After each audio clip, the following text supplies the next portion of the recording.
नेपाल में पिछले कुछ दिनों में तेज, मध्यम और निम्न श्रेणी के कई भूकंप आ चुके हैं, जबकि दिल्ली एनसीआर समेत लगभग पूरा उत्तर भारत 3 दिन में भूकंप के अच्छे खासे 2 झटके झेल चुका है। 4 नवंबर को आए 6.4 की तीव्रता वाले भूकंप ने नेपाल में 150 से ज्यादा लोगों की जान ले ली, जबकि बहुत से मकान और कई बड़ी इमारतें इस भूकंप में मलबे के ढेर में तब्दील हो गई थीं। पिछले कुछ सालों में नेपाल ऐसे कई बड़े भूकंपों का एपिसेंटर रहा है, जिसने जमीन के नीचे तेज कंपन पैदा की है। ये सिलसिला साल दर साल बढ़ता ही जा रहा है और आने वाले भूकंपों की संख्या भी बढ़ रही है, जिसका असर भारत में भी महसूस किया जाता रहा है।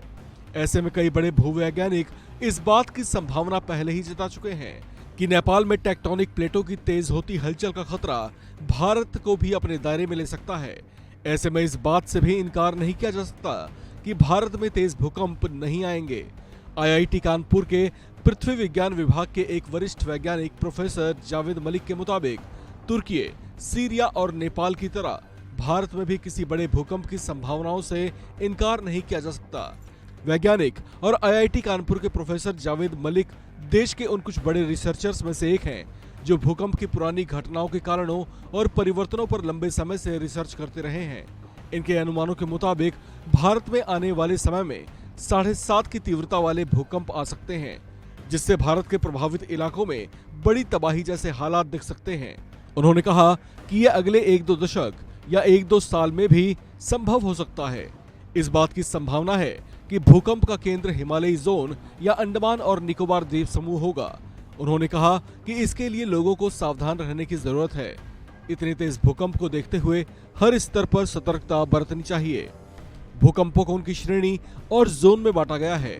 इसे मुख्यतः 5 जोनों में बांटा गया है।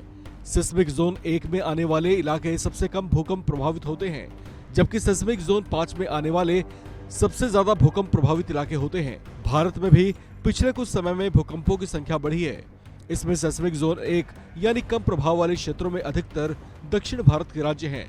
सिस्मिक जोन 2 में तमिलनाडु के अलावा मध्य और पश्चिमी राज्य शामिल हैं, जबकि सिस्मिक जोन 3 में केरल के अलावा बिहार, पश्चिमी राजस्थान, महाराष्ट्र, पंजाब, यूपी, गुजरात और मध्य प्रदेश आते हैं।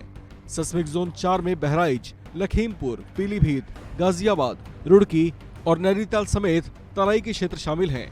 इसी में दिल्ली भी शामिल है। जबकि सिस्मिक जोन 5 जो सबसे ज्यादा खतरनाक है, इसमें कच्छ, अंडमान निकोबार और हिमालयी क्षेत्र शामिल हैं। नेपाल दरअसल हिमालय पर्वत की गोद में बसा हुआ है, जिसे विश्व की सबसे नवीनतम पर्वत श्रृंखला कहा जाता है। हिमालय की सबसे ऊंची चोटी एवरेस्ट भी नेपाल में ही है, जिसकी ऊंचाई लगातार हर साल बढ़ रही है। इसका सीधा सा मतलब ये है कि नेपाल की धरती के नीचे मौजूद टेक्टोनिक प्लेट अभी भी ज्यादा स्थिर नहीं है और वो अभी भी एक दूसरे को घर्षण कर रहे हैं और धकेल रहे हैं, जिससे धरती के नीचे तेज हलचल हो रही है और ऊपर इसे जोरदार भूकंपों के तौर पर महसूस किया जा रहा है। इसका प्रभाव भारत में भी देखने को मिलता है। इस खबर में फिलहाल इतना ही। बाकी अपडेट्स के लिए आप बने रहिए वन इंडिया हिंदी के साथ।